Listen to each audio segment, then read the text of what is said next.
Bismillahirrahmanirrahim. The topic we are going to cover in this video is bone tumors and much more.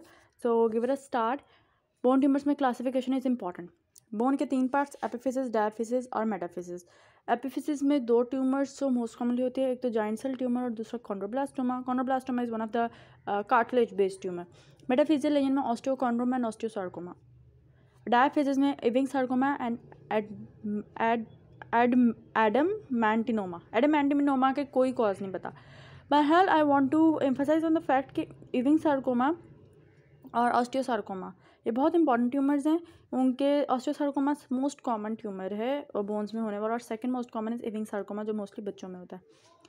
और इसको इस तरह याद कर सकते हैं मोड से: मेटाफिजिस ऑस्टियोसार्कोमा MO और DE डायफिजिस इविंग सार्कोमा डायफिजिस में होता है. Switching on to the important topic osteosarcoma, osteogenic sarcoma. इसमें it has a biphasic pattern. एक तो teenagers में 9 to 16 years old बच्चों में होता है, दूसरा ये old age में जाके होता है. Start में it might be due to genetic predisposition, but late stages में जो होता है because of radiotherapy, immunocompromised states वगैरह की वजह से. Common site is around the knee and the upper arm. Metaphysis में grow करता of the long bone and periosteal reaction. Basically it's a mixed sclerotic and lytic lesion बहुत ज़्यादा होते हैं जो periosteum को raise कर देता है. Periosteum को जब ये raise करता है तो एक्सरे में इसकी appearance इस तरह लगती है जैसे sun ray type speculations. ठीक. And it causes pyrexia, increased WBCs. और how do you diagnose? CT, MRI, bone scan, लेकिन biopsy it's the confirmation for the diagnosis. ठीक. फिर how do treat surgery, chemo and radiotherapy. इसी तरह बाकी है कॉन्ड्रोब्लास्टोमा, ये ऑस्टियोकॉन्ड्रोमा लेटरल पोर्शन से निकलता है. मेटाफिजिस है बोनी आउटग्रोथ फ्रॉम द मेटाफिजिस, और इस तरह बोनी पोर्शन से मेटाफिजिस ग्रो करती है. उसके अपर एंड पे कार्टिलेज होता है और साइड पे बोनी ओरिजिन होता है, बोन होती है. कॉन्ड्रोब्लास्टोमा जिसे कोडमैन्स ट्यूमर भी कहते हैं. It's one of the tumour of benign tumors of cartilages. Important नहीं है लेकिन ये इसकी इंपॉर्टेंट बात याद रखने के चिकन वायर कैल्सिफाइड लीजन्स है. फिर वी हैव कॉन्ड्रोसार्कोमा जो कि मेलिग्नेंट ट्यूमर है कार्टिलेज का. जाइंट सेल ट्यूमर ऑस्टियोक्लास्टोमा जिसका बेसिक बात ये है कि एपिफिजिस भी होता है और ये सोबल अपीयरेंस होता है एक्सरे पे. इविंग सार्कोमा इज इंपॉर्टेंट. ये होता है टीनेज ग्रुप में स्पेशली लड़कों को, और डायफिजिस शाफ्ट पे अटैक करता है और इस तरह अटैक करता है. इट कॉजेज बोन के इर्द गिर्द ना onion peel appearance. Periosteal new bone formation occurs in the layer giving rise to onion peel appearance. तो लिटिक स्क्लेरोटिक लेजेंस बनाता है शाफ्ट के इर्द गिर्द. The constitutional symptoms fever, malaise and more pronounce pain at night. और इसकी treatment क्या है? Radiation and systemic chemotherapy. एक और चीज़ जो ऑस्टियोसार्कोमा में थी मैं पीछे भूल गई हूँ बात करना उसके बारे में. चलो उसके बारे में आगे बात करते हैं. ये एक पिक्चर दी हुई है ओवरऑल जर्नल समरी. ये जॉइंट सेल ट्यूमर जैसे बताया कि बबल अपीयरेंस देते हैं, एपिफिजिस पे अफेक्ट करते हैं. ऑस्टियोसार्कोमा मेटाफिजिस पे अफेक्ट करेगा. इविंग सार्कोमा डायफिजिस पे अफेक्ट करता है. ठीक. और भी बहुत सारी चीज़ें जो एपिफिजिस, मेटाफिजिस या डायफिजिस पे अफेक्ट करते हैं, लेकिन ये मेजर ट्यूमर है. Bone and joints infection. Osteomyelitis it refers to the bacterial infection of the bone, और यही अगर जॉइंट में हो तो सेप्टिक आर्थराइटिस कहेंगे. Acute osteomyelitis is infection of the bone that has not yet progress to extend of producing dead bone. और chronic जिसमें dead bone produce हो रही है क्योंकि वो बोन जो है बहुत ज़्यादा इतनी डिस्ट्रक्ट हो चुकी हुई है कि बोन के पोर्शन जो है वो डेड उनकी हो रही है. Sequestrum is a dead bone, or involucrum that is the reactionary bone that is forming in response to that periosteal reaction, periosteal stimulation. ठीक. और acute osteomyelitis most common 90% of staph, और इसकी वजह से होता है. इट हैज़ क्लिनिकल फीचर्स में pain, tenderness, systemic toxicity, pyrexia. How do you investigate? WBC, C reactive protein, ESR सारे रेस. रेडियोग्राफ्स 10 से 14 दिन के बाद चेंजेस शो करेंगे. ज़्यादा जो है investigation of choice that is MRI. बाकी CT और बोन बायोप्सी भी ले सकते हैं. Bone culture, blood culture it's very important. क्यों? क्योंकि वो हमें पता लगाने में हेल्प करेंगे कि कौन सी स्पेसिफिक एंटीबायोटिक देनी है. Management resuscitate, antibiotics. एम्पिरिकल तो स्टार्ट कर दें आप for 2 weeks follow by 4 to 6 weeks oral. पहले 2 वीक्स IV फिर ऑरल. और splintage of the affected limb to prevent soft tissue contracture. Bone थोड़ी सी रिमूव करेंगे वहाँ से जो डेड बोन है. Cortex is involve of of the involve bone may be drill 2 to 3 sides to decompress and underlying पस को हम लैब में भेजेंगे, पता लगा है कल्चर सेंसिटिविटी के साथ, ताकि हम उसके लिए अप्रोप्रिएट एंटीबायोटिक दे सकें। Complications there can be recurrence, chronic osteomyelitis में कन्वर्ट कर सकता है, acute septic arthritis, pathological fracture, damage to the growth plate, और स्क्वामस सेल कार्सिनोमा हो सकता है in the draining sinuses, infective endocarditis, bone sarcoma, systemic amyloidosis जो हम लोगों ने 4th ईयर की पैथोलॉजी में पढ़े थे। Next important topic is septic arthritis. Septic arthritis joints में होता है। It is the invasion of any joint bye micro organism, और स्पेशली ये इन्फेंट्स में Tom Smith septic arthritis of infancy pelvic bone को, पेल्विक जॉइंट को affect करता है। सोर्स ऑफ इन्फेक्शन या तो डायरेक्ट इनॉकुलेट कर सकते हैं, पेनिट्रेशन इंजरीज में डायरेक्ट कोई पेनिट्रेटिंग इंजरी हो गई, या local extension near by joint से एक्सटेंड कर गई, या फिर ब्लड से फैल रहा था, मेटाजेनस स्प्रेड है।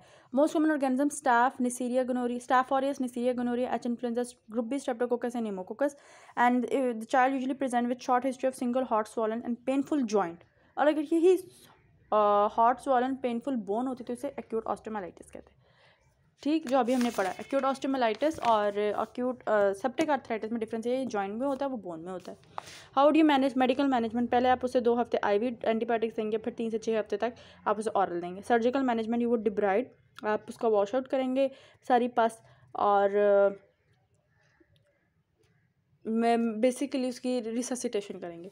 और सर्जिकल मैनेजमेंट में complication, early effusion, soft tissue swelling, muscle wasting, periarticular osteoporosis. Late complication, secondary osteoarthritis, joint stiffness, fibrosis या बोनी एंकोलाइसिस, फाइब्रस या bony ankylosis, destruction of physis in children या growth arrest abnormality हो सकती है। Musculoskeletal tuberculosis not important, but spinal tuberculosis important, उसे Pott's disease भी कहते हैं।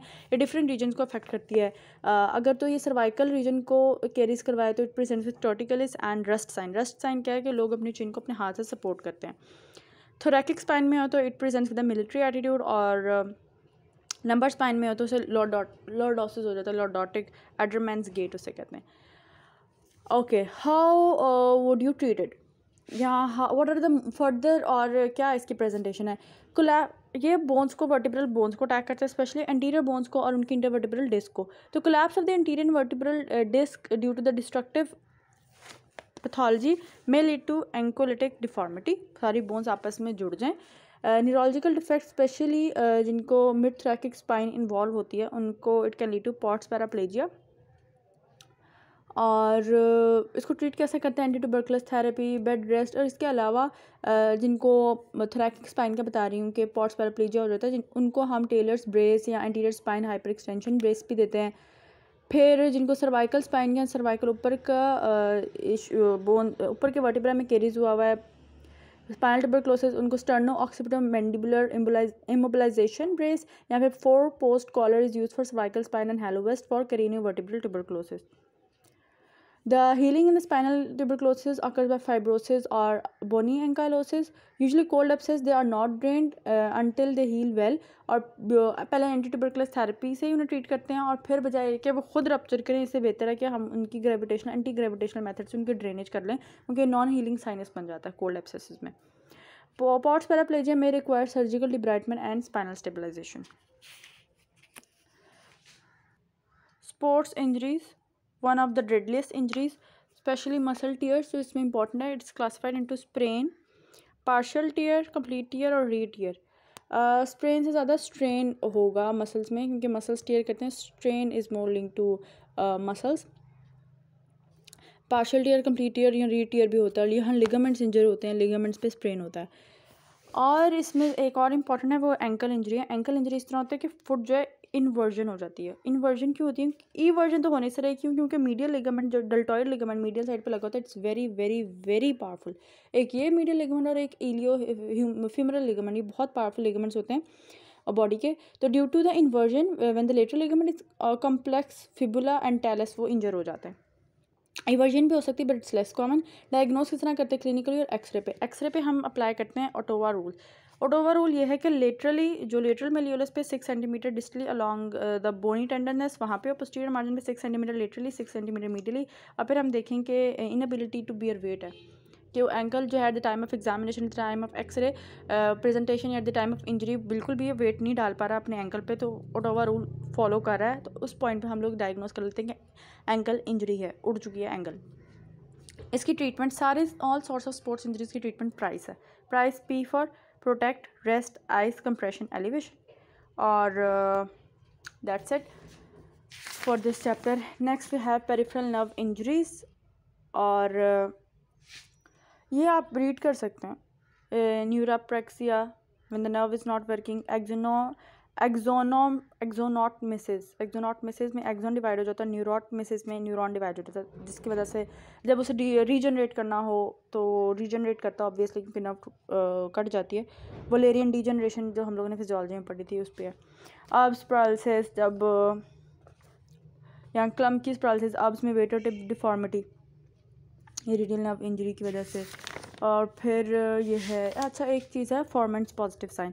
जब भी हमारे पास अल्नर नर्व पाल्सी होती है, हम एक पर्सन को अगर कहें कि ये पेपर होल्ड करे और ऐसे, और जब हम पेपर खींचे तो वो पर्सन अपने इस फिंगर पे डिस्टल फेलिंग्स पे जोर लगाने की बजाय ऐसे फ्लेक्स कर ले, तो हम उसको कंसिडर करते हैं there is palsy of the ulnar nerve.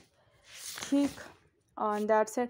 फिर डिजेनरेटिव बोन डिजीज है जिसमें osteoarthritis is important. It's one DJD है, degenerative joint disease. It involves the group of mechanical abnormalities including articular cartilage, subchondral abnormalities.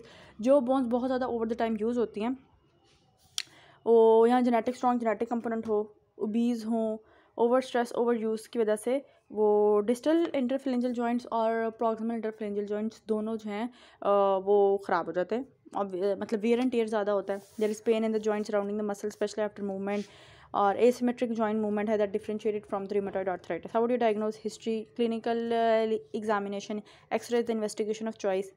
You will see osteophyte, subchondral cyst formation, joint space would be reduced. और treatment इसकी क्या है? Lifestyle modification, weight reduce करें, proper glycaemic control, off loading, use of aids, को stick पकड़ के चले ताकि उसको अपने जॉइंट पे ज़्यादा बोझ ना डालना पड़े। एनाल्जेसिक्स, एस्टामिनोफेन, एनएसएड्स, लेकिन एनएसएड्स गट भी करा देते हैं।